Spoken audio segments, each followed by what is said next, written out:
Transformer मध्ये किती windings असतात? प्रायमरी, सेकंडरी किंवा एचव्ही आणि आधी आपण एलव्ही वायंडिंग कॅल्क्युलेट करूया. दिसतंय का बोर्ड हे मध्ये?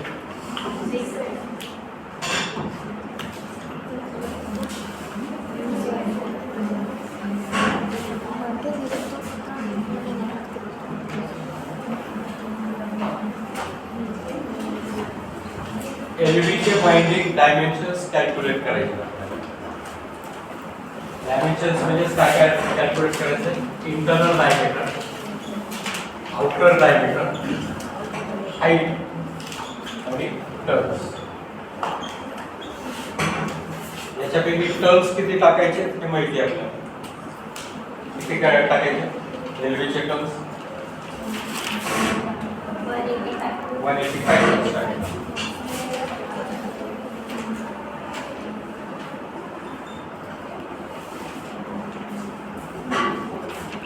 सगळ्यात पहिल्यांदा आपल्याला कॅल्क्युलेट करावं लागेल वायर गेज. काय साइजचा कंडक्टर घेऊन आपल्याला वाइंडिंग करायची, कंडक्टरची साइज.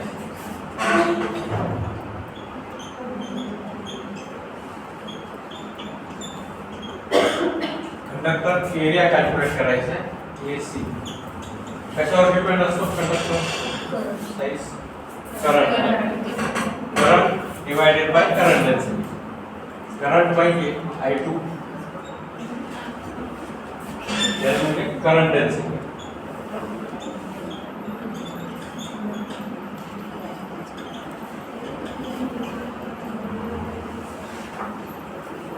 current density ही ॲल्युमिनियम साठी वेगळी असते, कॉपर साठी वेगळी असते. ॲल्युमिनियम साठी current density आपण घेऊ शकतो 1.1 ते 1.5 ampere per mm square. Copper साठी आपण घेऊ शकतो 2.8 ते 3.5 ampere per mm square. Aluminium साठी करंट डेन्सिटी वेगळी असते, कॉपर साठी वेगळी असते. सर वरती आणि खालचं दिसत नाही.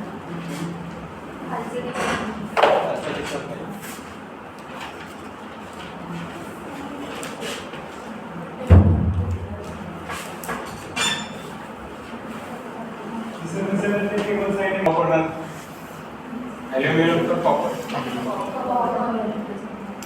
आपण स्पेसिफिकेशन मध्ये समोरच्या कस्टमरला सांगताय ॲल्युमिनियम घेऊ, तुम्ही कॉपर घालणार काय?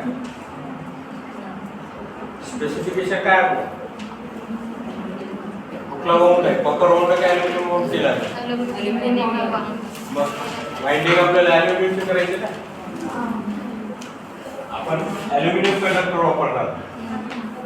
एक की आपण 1.5 स्क्वेअर म्हणून सिलेक्ट करू करंट डेन्सिटी. याची सिलेक्शन क्रायटेरिया असे असते जेवढं नवीन कंडक्टर वापरता तुम्ही, जेवढं नवीन कंडक्टर असेल तेवढं तुम्ही हायर करंट डेन्सिटी घेऊ शकता. यूज केलेले जर का परत वापरत असताल तर लोअर साइडची करंट डेन्सिटी घ्यायची, सिलेक्ट करायची. 1.5 कन्सिडर करू. करंट माहिती आहे तुम्हाला.